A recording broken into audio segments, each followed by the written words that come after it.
Today I am going to do a chicken setup tour for you guys. We have 2 chicken coops that my husband built almost for free. We have like maybe $400 in both chicken coops. So I'm just going to show you our setup with them because we have 2 coops that share one run. So the chickens all share one big feeder and the automatic water. So come along with me. So this is our first coop. My husband built this out of some giant pallet from work. We had all the corrugated metal for other projects. My dad and husband a long time ago tore down a barn that had this on it and saved all the metal. So we've been using it for projects. My husband made my little horseshoe latch, and we do add this that we close at night just so that way no raccoons or anything come in. So we have to plug this in on the outside. So if we run an extension cord down here, then we have power in here, which is handy if we have a brooder set up in here. Their automatic door runs off batteries.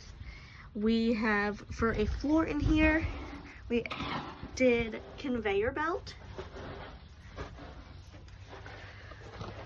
So the conveyor belt, my husband, he's a millwright, so he got for free from work, and we put it down. It is screwed to the side so there's nothing digging up into the coop, luckily. And then we put sand down. I usually sift through under the roofs once a week probably. It helps with fly control and just overall cleanliness of the coop and the smell. This coop is not big, but I would say over 20 chickens stay in here. They all get on the roost and they're good to go. We do have the window. It's gross because they pooped on it. But that actually came out of an old mobile home that was on our family farm that they were tearing down. And then the most expensive part of this coop is going to be these nest boxes. We did the rollaway ones.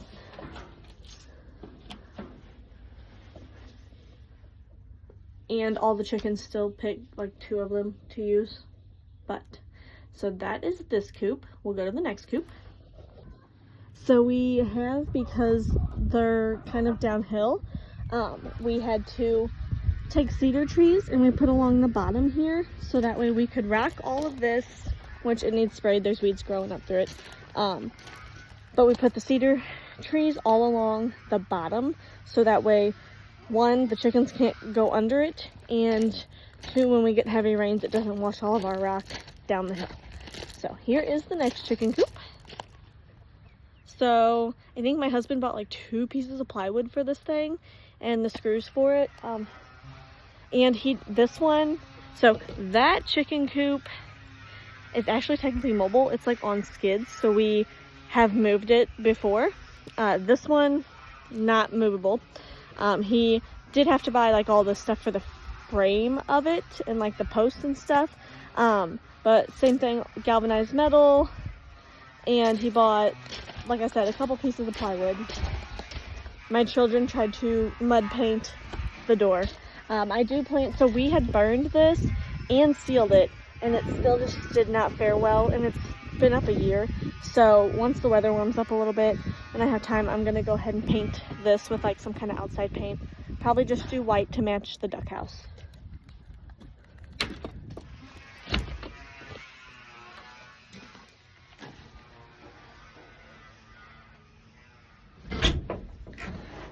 So when he built this coop, because this was the second one he built me, my request was that I could stand up in it because the other coop, my back does hurt by the time I'm done cleaning it. For windows in here, he just cut out, and we did hardware cloth on them. There's the quail and the duck house. And then, so they have 3 windows. They all close from the outside, so we can close them. They have their automatic door over here, their nest boxes are old kitty litter containers that we had actually had an old coop, and then we upgraded to the rollout nest box because I had chickens that were trying to eat eggs and go brooding. I didn't want them to be broody, so then the rollout nest boxes, the eggs don't roll to the bottom. I have to like push them if I want them to be at the bottom. So Kind of pointless. We should have just stuck with the kitty litter things, but oh well. So this is what all the windows look like. They have a screw, hold them open, and then close them and latch. So like this winter when it got super cold and really bad storms, I think I closed 2 of the 3 windows. I left the back window open, I think, depending on what way the breeze was going. All right, we have my little garden gate here.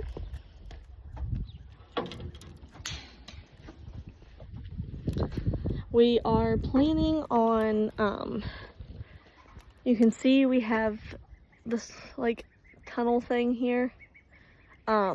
We have to expand this fence a smidge to get to the little tunnel, but then the chickens can use the tunnel and go over to the goat pen, so then they have more room to roam around.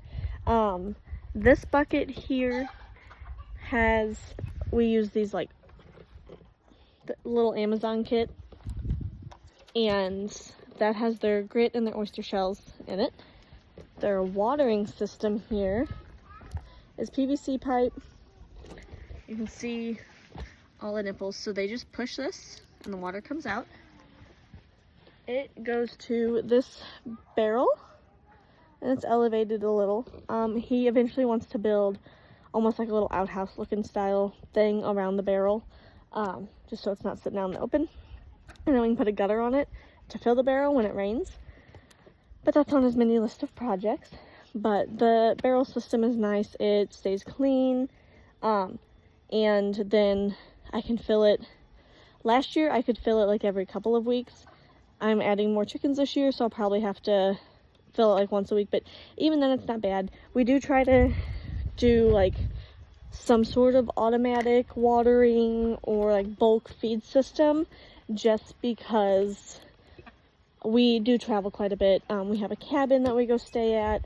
We have our camper. We're gone quite a bit in the summer, especially for the fair and just all of our camping trips. We're going like a lot of long weekends. So our neighbors are so kind. They come over and take care of everything for us. Very grateful for that. But I try to make it as easy on them as possible so they're not coming over every day and having to drag the hose down here. And I don't want them spending 2 hours a day here taking care of everything. So they just come by, collect eggs, check on everybody. But then, so our chickens feed is, once again, the same Amazon kit in a trash can. It holds over 150 pounds of feed.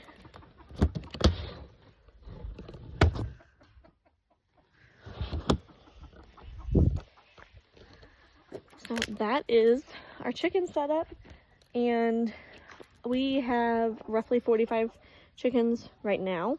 We will be adding some more once my eggs hatch, and then I'll do a separate video, but we have a gate here by this coop that goes to this pen that has our rabbits set up in it. And right now I do have all my silkies over there, and then one random black sex link hen that just keeps going over there, and I don't know how she's getting over there, and I can't get her to stay on this side. But all the silkies are over there because right now I'm selling hatching eggs, and so if someone specifically wants silky eggs, they can have them. But then also I have silky roosters, so I don't want them breeding all these laying hens and then people being upset because they got half silky chicks if they didn't want that. So this solution over here for the silkies is just temporary. Probably in another month they'll get to come back over and stay with everybody. So that is the chicken coop tours. I plan on doing a video for like our rabbit setup, goats, donkeys, and the ducks. Quail if anybody's interested in it, but there's nothing fancy about that. We're using our old rabbit hutch. But if you have anything you would in particularly like to see, let me know. Make sure you like, follow, subscribe, all that fun stuff. And we are over on TikTok and Instagram, and we have a Facebook page. So thanks for watching. Make sure you like this. Bye guys.